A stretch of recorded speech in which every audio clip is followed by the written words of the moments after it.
Hello everyone, and we are back for another short tutorial on Follett Destiny's library management system, and we are going to look at resource lists. Resource lists are a valuable tool that you can use to curate items that you have in your collection. Destiny Destiny Catalog Collections has sort of replaced some of the functionality that resource lists had in the past. However, you can still use them, and I still like them for some of the things that I do in Destiny. So it's quite easy. We're going to start with catalog, and we're going to go down here to resource lists. And if you don't have any lists, I have lots of lists. If you don't have any lists, you might start with the public tab over here, but you want to click on this My Lists, and we're going to add a list.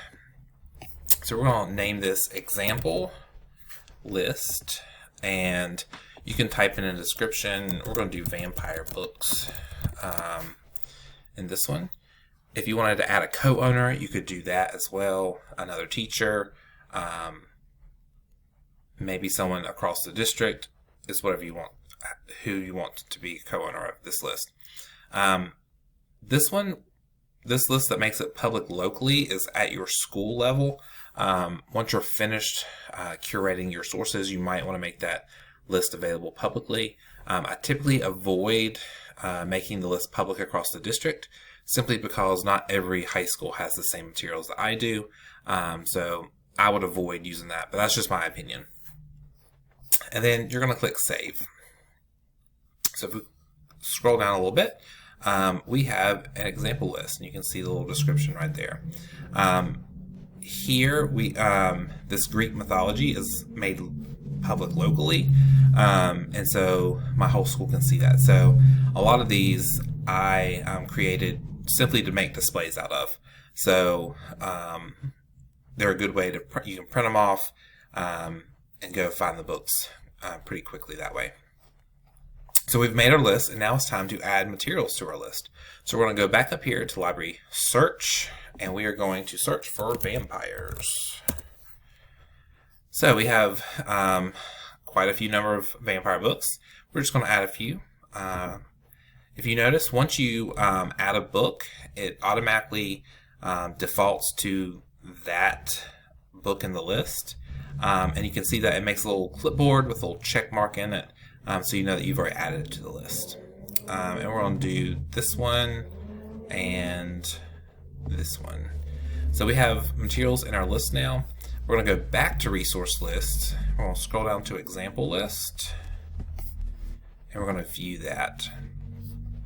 So these are the three titles that I put in the list. I would avoid using the citation button right now. It's giving you MLA 7, I believe. So I won't worry about that for right now. If you go back to your catalog, a library search, let's just do Greek mythology. You'll notice that the example list is the default selected list. So if I wanted to add something to Greek mythology, you'll see that most of these books are going to be in the list. It switches it up. You can add the websites as well. I typically don't do a whole lot of that. That's more collections. So right now, this is what I use. The one good thing about resource lists is that when you do collections, you can import a list instead of going one by one for the books. So that's a sort of a neat feature as well. So that is how you create your resource lists. You can do a number of different things with resource lists. As I said before, I like to create a list for display purposes if I want lots of titles, or if I have a unit that I pull these titles for. I just go to this list and we pull the titles for the teacher. You can also do it as a weeding tool. You see books and you're like, I don't want to weed right now.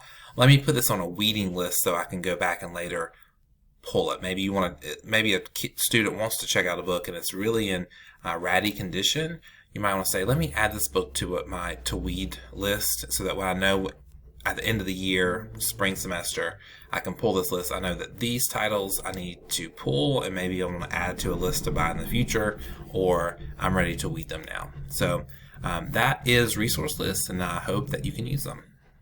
See you later.